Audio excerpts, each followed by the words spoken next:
Baik, dengan mengucapkan Bismillahirrahmanirrahim. Assalamualaikum warahmatullahi wabarakatuh. Selamat pagi semuanya. Salam budaya dan salam sehat. Selamat bergabung senator-senator Komite 1 DPD RI yang saya hormati, dan juga sudah hadir narasumber yang kita banggakan, dua institusi negara yang menjadi harapan dan juga kebanggaan bangsa Indonesia, yaitu Kepolisian Republik Indonesia dan juga Kejaksaan Agung Republik Indonesia. Saat ini akan rapat kerja dengan Komite 1 DPD RI terkait dengan penegakan hukum dan perlindungan hak asasi manusia di daerah. Saya sampaikan salam sehat buat semua seluruh anggota Komite 1 DPD RI. Saya salam dulu di sini sudah hadir Pak Irwasum ya, yang dari Polri langsung akan menyampaikan pemaparan, dan juga dari Jaksa Agung yang sudah online bersama kita. Saya sapa yang pertama adalah Senator Philip Wamafma dari Papua Barat. Alhamdulillah beliau sudah sembuh dari COVID ya, terus berkarya untuk Papua sebagai bagian dari anak bangsa dan juga NKRI yang harus kita pertahankan, Pak Philip. Yang kedua ART Abdurrahman Taha ini yang sangat vokal dan selalu bersuara di media. Tapi di link ya bro, link jangan kirim ke kampung aja, itu jangan ke konstituen aja. Siap. Itu Dr. Abdurrahman Taha. Selamat pagi. Ada Dr. Teras Sekarang, mantan gubernur dan mantan Ketua Komite 1 juga yang sangat luar biasa. Selamat pagi. Pak Abdul Kholik, Wakil Ketua Komite 1 dari Jawa Tengah. Kemudian Pak Ahmad Bastian dari Lampung. Kemudian ada juga Senator Hudar Nirani, Pak Gubernur kita Bangka Belitung ya, yang sangat luar biasa. Kemudian ada senior kita yang tidak bisa kita lewatkan, yaitu Senator Sabam Sirait ya, senior di atas senior. Jadi kalau deadlock di Komite 1 harus Senator Sabam Sirait ini yang mengambil keputusan ini. Dan selanjutnya ada Senator Lili Amelia ya, yang sudah juga bergabung. Kemudian juga ada Senator Leonardi dari Sumatera Barat. Ibu Ratu, Senator Gusti Kanjeng Ratu ya sudah bergabung dari Yogyakarta. Kemudian juga ada adik kita Senator Jalika Maharani. Selamat pagi Jalika. Kemudian ada Ibu Senator Dr. Bedi Kenita, Ketua PPUU, selamat pagi. Maria Goretti, fotonya bagus sekali dalam bingkai bendera merah putih yang sangat luar biasa.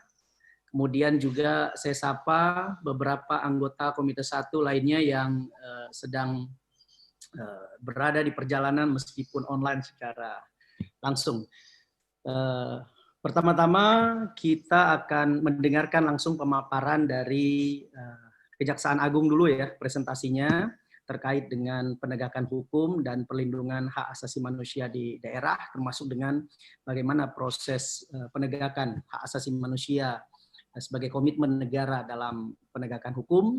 Dan yang penting adalah banyak sekali kasus-kasus besar di negara kita, termasuk yang hari ini Kejaksaan Agung sedang konsentrasi, salah satunya adalah Asabri, bagaimana perkembangannya. Namun oleh karena itu saya ingin mulai dengan pengantar dari pimpinan, yaitu Undang-Undang Dasar Negara Republik Indonesia tahun 1945 menegaskan bahwa Indonesia adalah negara hukum, sebagaimana hukum menempati kedudukan tertinggi yang artinya dengan demikian kekuasaan negara harus dijalankan berdasarkan atas hukum, dan hukum menjadi acuan penyelenggaraan kekuasaan dan ketertiban masyarakat. Akan tetapi sebagai suatu sistem hukum harus dibangun dan dilaksanakan sejalan dengan dinamika masyarakat sehingga kaidah hukum akan mampu menjawab aspirasi masyarakat dalam konteks demikian. Institusi penegakan hukum dalam implementasinya dituntut untuk selalu memperhatikan nilai-nilai yang berlaku di masyarakat. Sebagai tantangan yang dihadapi Kapolri yang baru ya, kami dari Komite 1 DPD RI baik secara langsung maupun secara virtual serta di media ya, telah menyampaikan selamat kepada Pak Jenderal Sigit ya, yang sangat luar biasa dipercaya oleh negara untuk memimpin lembaga Polri untuk mewujudkan Polri yang presisi, prediktif, responsibilitas dan transparansi berkeadilan. Kami percaya bahwa Kapolri yang baru mampu mewujudkan dalam hal penegakan hukum tanpa pandang bulu penerapan keadilan restoratif dalam mendukung terciptanya keadilan dan keseimbangan bagi pelaku tindak pidana serta korban, peningkatan pelayanan publik, hingga penerapan teknologi informasi dalam mendukung kinerja Polri.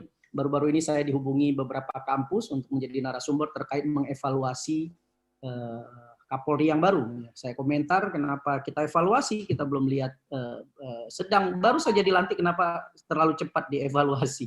Jadi saya bingung juga dengan undangan itu sebagai undangan sebagai ketua komite, tapi saya respon positif, silahkan diberikan masukan-masukan kepada lembaga Polri dari universitas.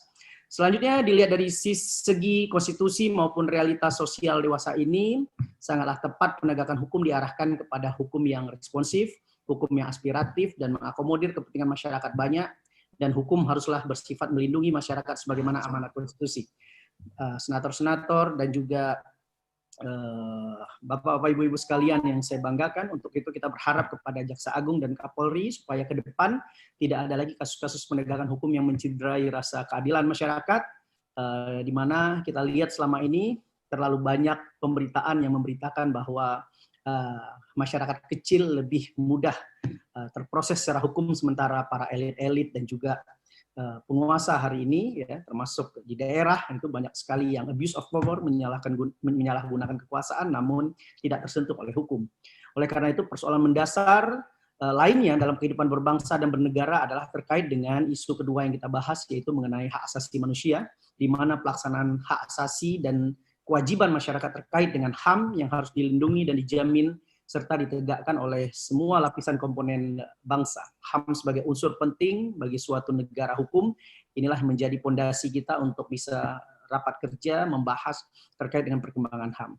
Dalam perspektif penyelenggaraan pemerintahan daerah, adanya pengawasan yang ketat dari institusi hukum dalam penyelenggaraan pemerintah diharapkan mewujudkan pemerintahan yang bersih, transparan, dan akuntabel. Namun dipandang dari perspektif yang negatif, ketatnya pengawasan justru dapat melahirkan ketiadaan inovasi dan kreativitas dalam penyelenggaraan pemerintah di daerah karena dibayang-bayangi oleh ketakutan, penyalahgunaan kewenangan, atau korupsi dalam penggunaan anggaran. Oleh karena itu dalam rapat kerja ini kita sepakati bersama bagaimana solusi terhadap penegakan hukum dan juga bagaimana kita di PD bisa bermitra dengan Kapolri dan juga Jaksa Agung dalam hal penegakan hukum yang terkait dengan pelaksanaan pemerintahan di daerah. Nah, berkenaan dengan alasan di atas, Komite 1 DPD RI bermaksud untuk melaksanakan rapat kerja bersama dengan Kapolri dan juga Jaksa Agung Republik Indonesia dalam rangka mencermati dan mengidentifikasi beberapa persoalan hukum dan perlindungan HAM yang terjadi di daerah untuk menjadi bahan evaluasi bersama dalam upaya mewujudkan ketertiban umum, perlindungan masyarakat, dan kesejahteraan masyarakat di daerah. Baik, pada kesempatan pertama saya minta kesediaan dari Kejaksaan Agung, ya, terkait dengan presentasi yang telah kami terima, di mana dalam rapat kerja pagi ini kita tentunya perlu mendapat penjelasan terkait dengan kinerja dan juga langkah-langkah yang akan dilakukan oleh Kejaksaan Agung, baik itu pelaksanaan terhadap penegakan hukum, kemudian peran Kejaksaan Agung dalam menciptakan keamanan dan keberlangsungan proses pembangunan daerah. Ada beberapa hal yang akan dijelaskan, kemudian juga peran Kejaksaan Republik Indonesia dalam mencegah dan penindakan korupsi, kolusi nepotisme di pemerintahan daerah, kemudian program pencegahan, serta perlu juga penjelasan upaya Kejaksaan Agung di dalam permasalahan hukum selama ini, kemudian juga peran Kejaksaan Agung terkait dengan kerjasama, koordinasi, dan hubungan dengan pemerintah daerah, serta dukungan terhadap inovasi, investasi, dan daya saing daerah. Nah, terkait dengan hasil pengemantauan kami, ya, Pilkada 2020 juga kita perlu penjelasan sedikit dari Kejaksaan Agung, demikian juga dengan penanganan COVID-19 yang juga peran Kejaksaan Agung memiliki peran yang sangat strategis terhadap penegakan yang ada. Kemudian juga kita juga perlu mendapat penjelasan, ya, dari Kejaksaan Agung terkait dengan apa yang telah saya sampaikan. Kepada Bapak, ya, waktu dan tempat saya persilahkan, silakan dipergunakan waktu untuk bisa memberikan penjelasan dan juga presentasi yang juga bisa menjadikan inspirasi maupun referensi bagi kita Komite 1 di dalam pengawasan undang-undang sebagaimana amanat konstitusi. Baik, kepada Assalamualaikum warahmatullahi wabarakatuh. Salam sejahtera bagi kita semua. Om Swastiastu, Namo Buddhaya, salam kebajikan. Sebelum saya bacakan penjelasan Jaksa Agung Republik Indonesia pada rapat kerja Komite 1 Dewan Perwakilan Daerah Republik Indonesia terkait penegakan hukum dan pelindungan hak asasi manusia di daerah. Izinkan saya Setia Untung Adi Muladi, Wakil Jaksa Agung Republik Indonesia, dengan tidak mengurangi rasa hormat, menyampaikan salam hormat dan permohonan maaf dari Bapak Jaksa Agung yang sedianya beliau akan hadir, namun ada agenda lain sehingga memerintahkan saya untuk hadir di acara rapat ini. Pada acara rapat ini saya didampingi sebelah kiri saya dan saya perkenalkan Jaksa Agung Muda Pidana Khusus Bapak Ali Mukartono. Kemudian di belakang saya ada Jaksa Agung Muda Pidana Umum Bapak Dr. Fadil Jumana. Kemudian ada Jaksa Agung Muda Intelijen, Bapak Dr. Sunarta. Baiklah, saya akan bacakan penjelasan Jaksa Agung Republik Indonesia sebagai berikut.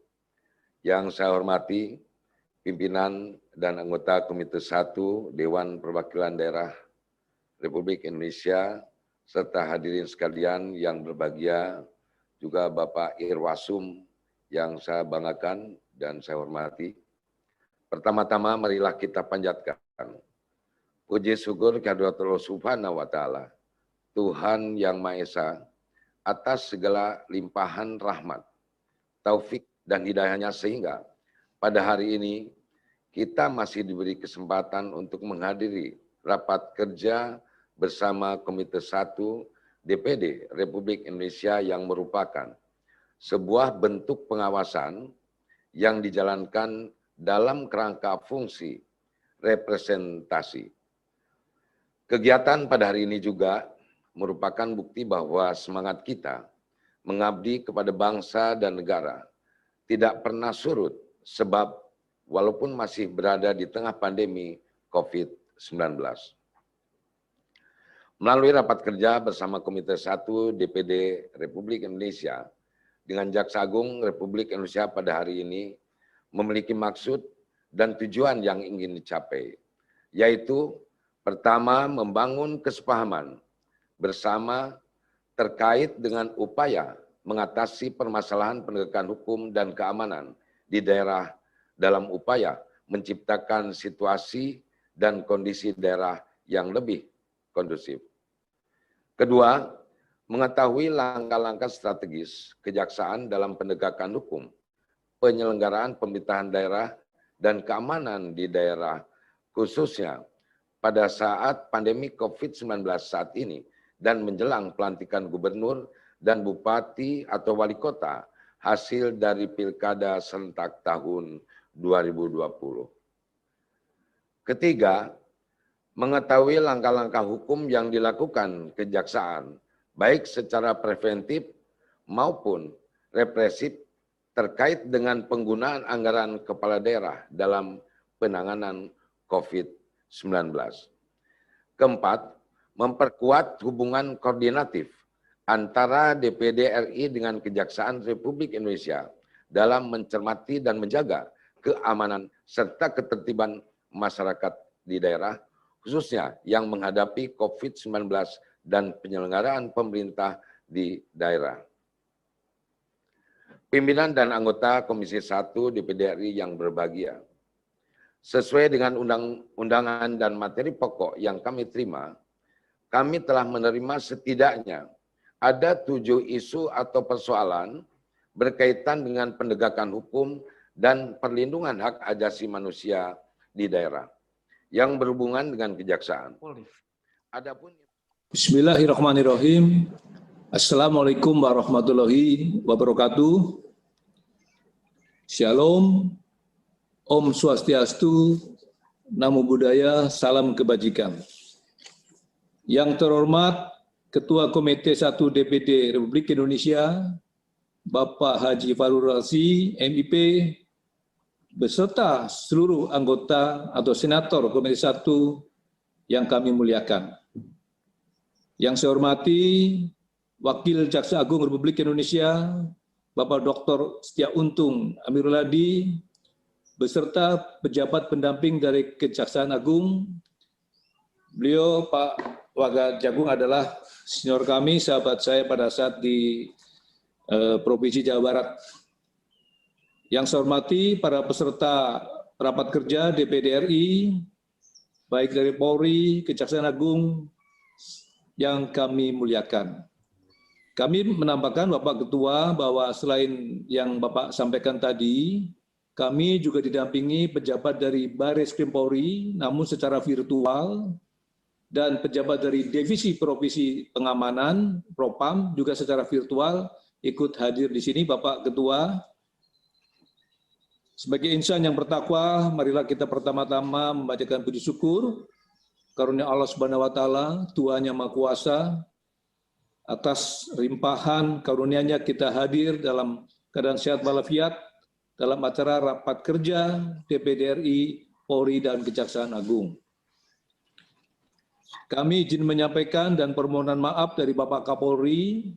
Beliau tidak bisa hadir langsung pada rapat ini. Beliau memerintahkan saya untuk hadir dan menyampaikan paparan yang telah dipersiapkan.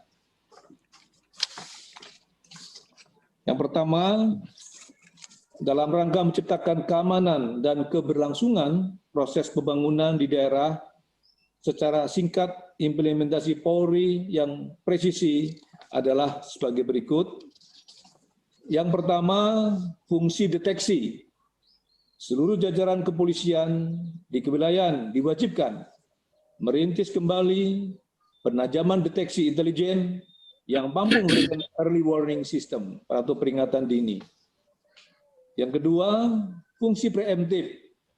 Seluruh jajaran Polri di kewilayahan diwajibkan untuk ikut bertanggung jawab atas keberlangsungan proses pembangunan di daerah masing-masing. Yang ketiga, fungsi preventif. Segala kegiatan jajaran kepolisian di daerah bersifat pencegahan dan dalam rangka memelihara Kamtimas di wilayah akan dikendalikan agar tidak tampak semata-mata hanya berorientasi pada pendekatan keamanan atau penegakan hukum. Yang keempat, fungsi penegakan hukum atau represif Polri sebagai garda terdepan dalam menegakkan hukum akan lebih profesional dengan menerapkan tindakan hukum dengan prinsip hukum yang berkeadilan. Selanjutnya pada pertanyaan kedua, peran kepolisian dalam pencegahan dan penindakan KKN di pemerintahan daerah. Terkait penindakan tindak pidana korupsi di pemerintahan daerah, telah dibuat nota kesepahaman antara Kepolisian Negara Republik Indonesia dengan Kementerian Dalam Negeri Republik Indonesia dan Kejaksaan Republik Indonesia dengan nomor B-108 Romawi 11 2017 tanggal 30 November 2017 tentang koordinasi aparat pengawas internal pemerintah atau APIP dengan aparat penegakan hukum atau APH terkait penanganan laporan atau pengaduan masyarakat dalam penyelenggaraan pemerintahan daerah.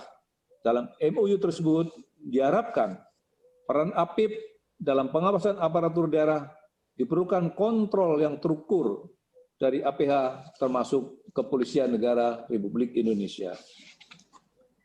Selanjutnya, kepolisian daerah dalam hubungan koordinasi dengan pimpinan daerah. Hubungan koordinasi antar kepolisian daerah dengan pimpinan daerah harus selalu sinergis dan harmonis dalam berbagai kegiatan, khususnya dalam rangka penyelenggaraan pembangunan daerah, penegakan hukum yang berkeadilan, dan menjunjung tinggi hak asasi manusia, serta menjaga situasi keamanan daerah agar tetap aman dan kondusif. Selanjutnya, peran kepolisian dalam mendukung inovasi, investasi, dan daya saing daerah. dalam rangka membangun iklim investasi yang baik, didukung dengan inovasi yang kreatif, serta daya saing yang tinggi di daerah-daerah, diperlukan stabilitas keamanan yang baik dalam program prioritas Polri.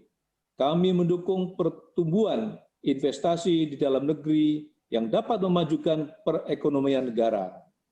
Dalam program pemantapan kinerja pemeliharaan Kamtimas, dengan kegiatan pemeliharaan Kamtimas yang mengedepankan pemulihan prediktif dalam mendukung dan mengawal pengembangan pariwisata, investasi, inovasi, dan ekonomi kreatif. Selanjutnya bagian dengan penanganan COVID-19. Sebagai upaya tindakan lanjut terhadap arahan Bapak Presiden Republik Indonesia tentang pemberlakuan PPKM berbasis mikro, maka Mendagri mengeluarkan Instruksi Mendagri Nomor 3 Tahun 2021 tentang pemberlakuan pembatasan kegiatan masyarakat berbasis mikro dan pembentukan posko penanganan COVID-19 di tingkat desa dan kelurahan untuk pengendalian penyebaran COVID-19 yang dimulai pada tanggal 9 Februari sampai dengan tanggal 22 Februari tahun 2021. Jumlah Babin Kamtibmas di 7 provinsi yang melaksanakan PPKM berbasis mikro yaitu sebanyak 17.523 personil Babin Kamtibmas yang tersebar di 25.985 desa atau kelurahan. Pengerahan tenaga kesehatan Polri berjumlah 2.415 orang sampai dengan di tingkat Polres untuk melakukan penguatan 3T. Selanjutnya, pemetaan kerawanan atau potensi konflik pasca Pilkada serentak tahun 2020. Pilkada serentak tahun 2020 telah dilaksanakan secara serentak pada hari Rabu tanggal 9 Desember 2020 di 270 wilayah yang terdiri dari 9 provinsi, 224 kabupaten, dan 37 kota. Dari hasil pelaksanaan Pilkada serentak tersebut, terdapat 136 gugatan perselisihan hasil pemilihan kepala daerah atau PHP Kada tahun 2020 yang telah didaftarkan di Mahkamah Konstitusi Republik Indonesia dengan rincian sebagai berikut. 1. PHP Kada Gubernur terjadi di 7 provinsi. 2. PHP Kada Wali Kota terjadi di 13 kota. Yang ketiga, PHP Kada Kabupaten terjadi di 112 kabupaten. 4. Ada 4 gugatan tidak terregistrasi dalam buku registrasi perkara konstitusi elektronik atau EBRPK. Selanjutnya, data dan karakteristik pelanggaran HAM yang terjadi pada tahun 2020. Polri tidak menutup mata dan telinga sepanjang tahun 2020 masih ditemui adanya dugaan pelanggaran hak asasi manusia. Kasus pelanggaran HAM dan kasus pelanggaran HAM yang berat memiliki dasar hukum dengan mekanisme yang berbeda. Oleh karena itu, Polri harus menempatkan posisinya sesuai dengan kekuatan undang-undang yang berlaku. Namun demikian, harus tetap mendukung komitmen pemerintah secara nasional sebagai acuan dalam mengambil kebijakan. Data pelanggaran hak asasi manusia. Berdasarkan data yang diperoleh dari Komnas HAM Republik Indonesia, sepanjang tahun 2020, yaitu Januari sampai dengan bulan November, tercatat ada 1.952 kasus pengaduan dugaan pelanggaran HAM yang terjadi. Polri menempati posisi teratas dalam kategori pihak teradu terbanyak dengan jumlah kasus yaitu 576 kasus, disusul pihak korporasi sebanyak 331 kasus, dan pemerintah daerah sebanyak 174 kasus. Karakteristik pelanggaran HAM. Berdasarkan data dari Komnas HAM Republik Indonesia, diketahui karakteristik isu permasalahan yang diangkat dalam pengaduan pelanggaran hak asasi manusia sepanjang tahun 2020 yang melibatkan kinerja Polri dengan rincian antara lain. ketidakprofesionalan dan ketidaksesuaian penanganan laporan kepolisian. Selanjutnya, kekerasan dan atau penyiksaan sebanyak 324 kasus, kriminalisasi sebanyak 205 kasus, pemenuhan hak tahanan 3 kasus, kebebasan ekspresi berpendapat ada 7 kasus, perlindungan kelompok rentan dan marginal ada 3 kasus, sengketa kepegawaian ada 4 kasus, sengketa tanah 4 kasus, dan lain-lainnya sebanyak 12 kasus. Isu pelanggaran hak asasi manusia. Terdapat 4 hal yang menonjol terkait isu permasalahan hak asasi manusia yang mengemuka saat ini, yaitu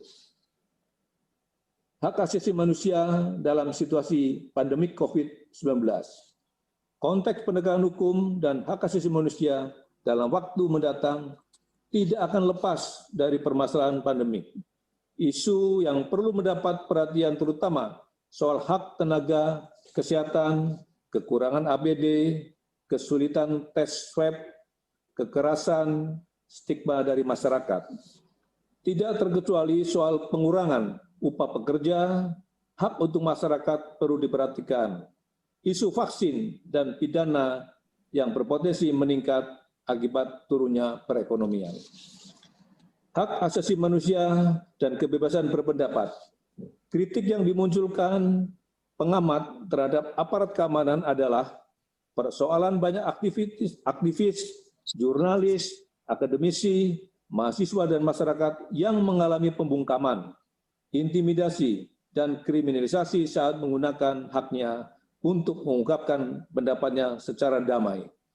Penerapan sewenang-wenang atas Undang-Undang Informasi dan Transaksi Elektronik atau Undang-Undang ITE dan Kitab Undang-Undang Hukum Pidana atau KUHP dianggap sebagai salah satu ancaman terbesar kebebasan berekspresi.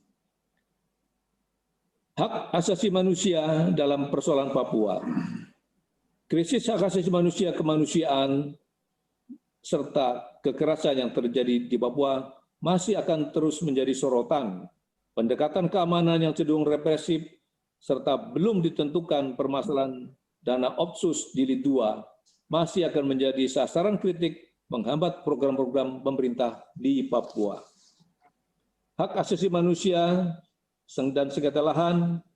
Untuk persoalan ini, Polri akan menempatkan sesuai dengan tupoksi yang dimiliki dan akan berkoordinasi dengan lembaga terkait yang membidangi dan membuka komunikasi dengan masyarakat yang berkonflik untuk menciptakan ketertiban.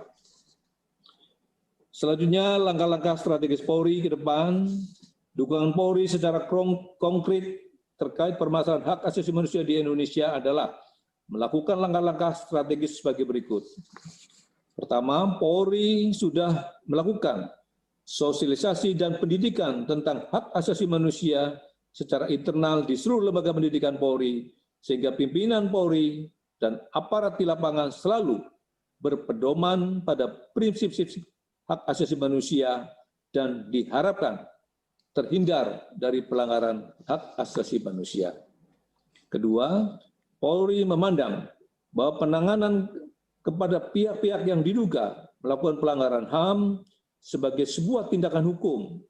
Oleh karena itu, dengan prinsip praduga tidak bersalah, prejudice of innocence, Polri mendukung siapapun yang termasuk mempersilahkan anggota kami untuk diproses secara hukum jika diduga telah melakukan pelanggaran hak asasi manusia.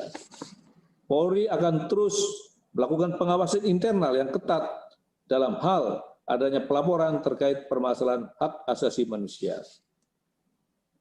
Selanjutnya, Polri akan senantiasa menjalankan prinsip independen dan sesuai dengan fakta hukum dalam penanganan permasalahan hak asasi manusia. Polri akan selalu terus melakukan koordinasi dengan lembaga-lembaga seperti Komnas HAM, Ombudsman, untuk melakukan verifikasi data jika ada dugaan anggota yang terlibat dalam pelanggaran HAM dan dilaporkan ke lembaga-lembaga tersebut. selanjutnya saya minta kepada Senator Philip Wamakma dari Papua Barat. Silakan, apa yang ingin disampaikan terhadap Papua Barat dan Papua yang juga banyak pelanggaran HAM di sana. Siap-siap Senator Leonardi ya dari Sumatera Barat. Silakan Ya. Senator Philip. Baik, terima kasih ya. Yang saya hormati Ketua Komite 1 dan para pimpinan. Yang saya hormati Bapak Ibu anggota DPD Komite 1. Yang saya hormati Kepala Kejaksaan Agung Republik Indonesia atau yang diwakili oleh Wakil Ketua dan jajaran. Yang saya hormati Kapolri dan jajaran atau yang diwakilkan. Assalamualaikum warahmatullahi wabarakatuh. Salam sejahtera untuk kita sekalian. Om Swastiastu, Namo Buddhaya, salam kebajikan. Terima kasih kepada Kapolri dan Kajagung. Saya mengikuti secara cermat sekali pemaparan materi dan hampir materinya terkait dengan Papua baik dibahas oleh Kejagung maupun dibahas oleh Kapolri terkait kasus-kasus pelanggaran HAM. Ada 4 hal yang ingin saya sampaikan terkait dengan materi tadi. Pak Kapolri yang saya hormati dan Kejagung, saya apresiasi sekali tentang pembentukan tim Kejagung untuk penyelesaian HAM Papua. Saya ingin mendengarkan progres atau perkembangan terkini terkait dengan perkembangan penyelesaian HAM di tanah Papua. Itu yang pertama. Yang kedua, bahwa kasus HAM ini seolah-olah menjadi, atau HAM Papua ini kan menjadi tarik ulur antara Kejaksaan dan Komnas HAM. Ya. Kami ingin mendengar sekali lagi apa sebenarnya substansi daripada penyelesaian persoalan HAM di tanah Papua. Ya. Apakah substansinya regulasi, substansinya kewenangan, atau substansi apa yang terjadi sehingga dua lembaga penegak hukum ini, baik Komnas HAM maupun Kejagung, sampai dengan saat ini belum ada satu kasus pelanggaran HAM yang diselesaikan oleh Komnas HAM maupun Kejaksaan Agung. Kasus Biak Berdarah tahun 2021. Kasus Biak Berdarah Juli 1998. Kasus Wasior Berdarah tahun 2021. Kasus Wamena tahun 2023. Kasus Paniai tahun 2014. Kasus Mapenduma pada tahun 2016. Dan pada Juni 2015, Presiden berkomitmen untuk menyelesaikan persoalan HAM di Papua. Bahkan selain kasus pelanggaran HAM, juga lebih gencar-gencarnya yaitu kasus rasis diskriminasi. Yang lebih gencar terkini hari ini adalah kasus yang berbau rasis. Baik yang diungkapkan oleh para tokoh bangsa, juga oleh organisasi maupun oleh perseorangan. Saya ingin mendapatkan penjelasan konkret daripada Kejaksaan Agung dan Kepolisian tentang sejauh mana langkah-langkah penegakan hukum di bidang rasis dan diskriminasi rasial terhadap orang Papua, baik perorangan yang dilakukan oleh perorangan maupun institusi. Itu kaitan dengan kasus rasis yang hari ini Sebagai orang Papua, kami merasa negara tidak adil dalam penegakan hukumnya. Kasus Surabaya misalnya. Sekarang kasus muncul lagi, kasus yang baru lagi muncul. Ya. Saya minta dengan hormat Kepala Kejaksaan Agung dan Kapolri untuk menjelaskan kepada kami posisi penegakan hukum di bidang rasial diskriminasi ini. Ya. Siapapun dia orangnya, wajib untuk ada penegakan hukum. Yang ketiga adalah kasus-kasus tindak pidana makar, Pak Kejagung, dan saya melihat hampir menjustifikasi semua perbuatan orang Papua dengan aksi demonstrasi, semua dengan makar. Semua adalah tindak pidana makar. Walaupun itu adalah demonstrasi, mahasiswa melaksanakan aksi demonstrasi dan dikategorikan itu adalah perbuatan makar. Dimanapun yang namanya demonstrasi, aksi, selalu diidentik dengan makar, dan pasal makar itulah yang dijadikan sebagai kekuatan negara untuk menghukum orang Papua. Saya minta dengan hormat posisi makar ini untuk menjadi bahan-bahan kajian lebih mendalam, sehingga tidak semua tindak pidana yang dilakukan atas nama apapun kemudian distigmatisasi sebagai tindak pidana makar. Pikir ini sangat penting sekali.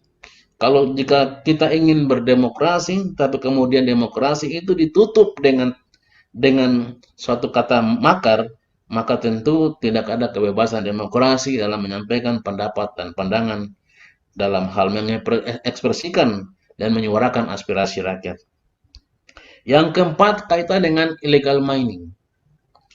Bapak, Ibu yang saya hormati, Kejaksaan Agung dan Kapolri atau jajaran penegakan hukum, hampir kita ini tidur diam menyaksikan, hampir aparat penegak hukum di daerah tidur diam dan menyaksikan bagaimana sumber daya alam itu dirampok, ya, dirampok oleh orang-orang secara pribadi maupun organisasi.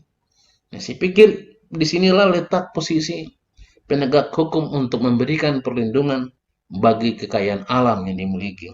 Di Papua Barat, ya, di Papua Barat sejumlah kasus illegal mining telah kita advokasi. Walaupun demikian sampai dengan saat ini belum ada tindakan nyata oleh aparat penegak hukum di daerah.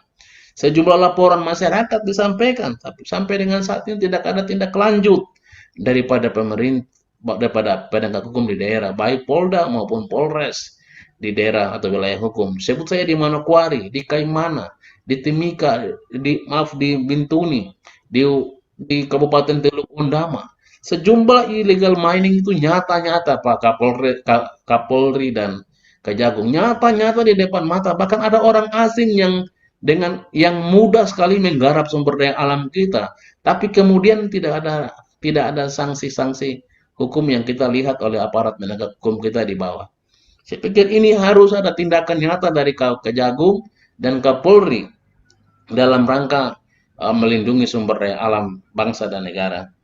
Yang keempat, kaitan dengan aspirasi Pak Kapolri dan Kejagung.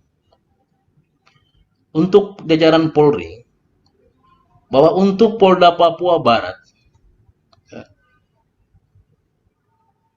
wilayah Polda Papua Barat, 11 kabupaten, 1 kota, tidak ada satupun Kapolresnya orang asli Papua. Pak Kapolri, saya mohon dengan hormat bahwa pembentukan Polda Papua Barat selain adalah tujuan untuk pengamanan, tetapi juga pemberdayaan. Ya. Saya menyesal sekali Polda Papua Barat hadir tapi tidak memperdayakan orang Papua di dalam jajaran-jajaran Kapolres. Ya. Jadi 11 kabupaten 1 kota ini tidak ada satu orang pun orang Papua yang menjabat sebagai Kapolres. Bayangkan, ya, kita sesali sekali ini, Pak Kapolri. Saya baru dapat data, ada satu orang Papua yang telah memenuhi syarat untuk menjadi Kapolres. Saya minta setelah rapat dengar pendapat, saya berharap Kapolres segera melakukan tindakan cepat agar setidaknya ada satu orang Papua yang memenuhi syarat bisa diangkat sebagai Kapolres di wilayah Papua Barat. Demikian juga dengan pengangkatan perwira-perwira. Ya, orang Papua harus diperdayakan. Tidak boleh tidak, harus diperdayakan, diberikan tanggung jawab menjadi pemimpin-pemimpin di institusi polisi dan TNI, kejaksaan dan lain harus diberikan. Supaya saudara-saudara saya merasa juga adalah bagian daripada anak bangsa yang diberikan mandat untuk membangun bangsa dan negara. Tapi kemudian tidak diberikan kewenangan, tidak diberikan jabatan, tidak diberikan kesempatan, peluang. Aduh, ini apakah kita orang Papua warga negara keberapa di negara ini? Ya, sekali lagi saya berharap dengan penuh rasa hormat kepada Kejaksaan Agung pun sama. Kita minta jaksa-jaksa orang Papua harus direkrut. Hanya ada satu jaksa agung, ketua jaksa tinggi hanya orang Papua satu. Selainnya kejaksaan di kabupaten kota tidak ada itu kejaksaan orang Papua. Sama sekali ya. Baik Papua dan Papua Barat. Tidak ada jaksa-jaksa yang jadi ketua kejaksaan tinggi, kejaksaan negeri. Tidak ada orang Papua. Saya minta institusi-institusi ini harus memperdayakan orang asli Papua. Harus mengangkat harkat dan martabat orang Papua menduduki jabatan-jabatan strategi di daerah maupun di pusat. Sekali lagi, ini momen dan peluang yang sangat penting untuk mengembalikan kepercayaan rakyat di Papua kepada pemerintah dengan cara mengangkat perwira-perwira, penempatan perwira-perwira, jabatan-jabatan Kapolres diberikan kepada semua orang asli Papua. Jaksa-jaksa diberikan kepada orang asli Papua. Kejaksaan negeri diberikan kepada orang asli Papua, Kejati diberikan. Itulah momen, itulah peluang yang sangat dinanti-nantikan hari ini di Papua. Sekali lagi, ini kesempatan yang kami sangat berharap ada langkah-langkah yang dilakukan dalam rangka untuk memberikan keyakinan dan kepercayaan bahwa negara benar-benar berpihak kepada orang Papua dengan memperdayakan orang Papua. Demikian, Pak Ketua, saya kembalikan. Baik, kemudian yang saya hormati Senator Philip, Kakak Philip dari Papua Barat. Kami paham Pak bahwa para Kasatwil dalam ini Kapolres belum ada yang dari Papua. Memang prosesnya kami melakukan asesmen Pak. Jadi setiap orang yang mempunyai persyaratannya dilakukan asesmen untuk sebelum menjadi Kapolres. Tapi ini masukan yang positif Pak. Nanti akan kami tindak lanjuti ke bagian SDM untuk bisa rekrut yang berkaitan dengan Kasatwil atau Kapolres yang betul-betul dari saudara-saudara kita dari Papua maupun Papua Barat. Kemudian kami informasikan bahwa tahun ini Polri akan rekrutmen dibantu oleh pemerintah daerah menerima 1.500 warga Papua asli yang memang bisa berkomunikasi berbahasa Papua atau berbahasa setempat. Akan dibantu rekrutmennya, trainingnya oleh pemerintah provinsi. Ini baik di Papua dan di Papua Barat. Ini hal yang positif yang tentunya akan kita terjunkan langsung di polsek-polsek yang sangat membutuhkan dengan bahasa yang sudah bisa dimengerti sehingga lebih mudah untuk komunikasinya. Itu yang dari Papua Barat. Kemudian dari Pak Philip dari Papua Barat, berkaitan dengan penegakan hukum yang berkaitan penanganan penyelesaian HAM berat, tadi sudah saya jelaskan bahwa beberapa bulan yang lalu telah dibentuk tim Satgas HAM untuk melakukan penyelesaian terkait penuntasan kasus-kasus hukum yang saat ini sedang ditangani baik oleh Komnas HAM maupun oleh Kejaksaan Agung. Perlu saya informasikan bahwa ada 13 kasus berkas perkara HAM yang sedang dilakukan inventarisasi oleh tim yang kemudian sedang dilakukan pengkajian untuk mencari solusi penyelesaiannya secara tuntas. Itu yang dapat saya sampaikan. Kesimpulan rapat kerja Komite 1 Dewan Perwakilan Daerah Republik Indonesia dengan Kepolisian Republik Indonesia dan Kejaksaan Agung Republik Indonesia tentang penegakan hukum dan perlindungan hak asasi manusia Selasa 9 Februari 2021. Komite 1 DPD RI mendukung langkah-langkah dan kebijakan Kepolisian Republik Indonesia dan Kejaksaan Republik Indonesia dalam melaksanakan tugas, fungsi, dan kewenangan penegakan hukum dan perlindungan hak asasi manusia dengan mengedepankan prinsip keadilan, kemanfaatan, dan kepastian hukum demi terselenggaranya pemerintah yang bersih dan akuntabel. Saya pikir ini kita sepakati ya, Pak Irwasum dan Pak Wakil Jaksa Agung, tidak ada terlalu kesimpulan yang menurut saya kontradiktif. Ini saya pikir sudah sangat baik. Kita sepakati ya, Pak Irwasum ya, Pak Wakil Jaksa Agung. Baik. Yang kedua, Komite 1 DPD RI meminta Kepolisian Republik Indonesia dan Kejaksaan Republik Indonesia meningkatkan koordinasi dan sinergi antar pemangku kepentingan dengan mengedepankan prinsip pencegahan dibanding dengan penindakan demi terselenggaranya pembangunan daerah yang inovatif, berkelanjutan, serta mensejahterakan masyarakat. Saya pikir ini bukan hanya pencegahan ini, tapi kalau bisa penindakan. Jadi saya pikir mengedepankan prinsip pencegahan dibandingkan, mohon direvisi ya, mengedepankan prinsip pencegahan dan penindakan, nggak usah diinikan. Harus seimbang tuh antara pencegahan dan penindakan. Saya pikir pasca reformasi kita sudah berikan waktu ini, toleransi kepada pemerintah daerah untuk sudah lebih dari puluhan tahun. Jadi saya pikir tidak hanya pencegahan, tapi penindakan juga harus lebih tegas. Ya, dengan mengedepankan prinsip pencegahan dan penindakan demi penyelenggaraan pembangunan daerah inovatif, berkelanjutan, serta mesejahterakan masyarakat. Kita sepakat ya, Pak Wakil Jaksa Agung dan Irwasum. Kemudian Pak, ya, silakan. Pak Pimpinan, mengedepankannya apakah tidak sebaiknya dikeluarkan aja? Ya, dihapus. Jadi aja. langsung aja dengan prinsip pencegahan. Pencegahan dan penindakan, saya pikir itu lebih tegas itu. Iya, bukannya kita dukung dari pihak Kejaksaan Agung ketika ada kepala daerah yang menyalahgunakan kekuasaan. Baik, saya pikir poin yang kedua kita sepakati. Yang ketiga, Komite 1 DPD RI bersama Kepolisian Republik Indonesia dan Kejaksaan Agung Republik Indonesia sepakat untuk terus membangun komunikasi dan koordinasi dalam upaya menciptakan keamanan dan ketertiban serta perlindungan hak asasi manusia di daerah. Kita sepakati ya, Pak Irwasum dan Pak. Ya, sepakat, Pak. Dan kita minta setiap masa sidang ya, kita diberikan waktu bersama untuk melakukan rapat kerja antara Polri dan Jaksa Agung setiap 2 bulan untuk melaporkan perkembangan-perkembangan di daerah. Sepakat ya Pak Irwasum dan Pak Wakil Jaksa Agung ya? Kita laksanakan setiap 2 bulan sekali, setiap masa sidang di Jakarta. Untuk melaporkan temuan-temuan kami, hasil reses dan hasil kunker yang ada di daerah.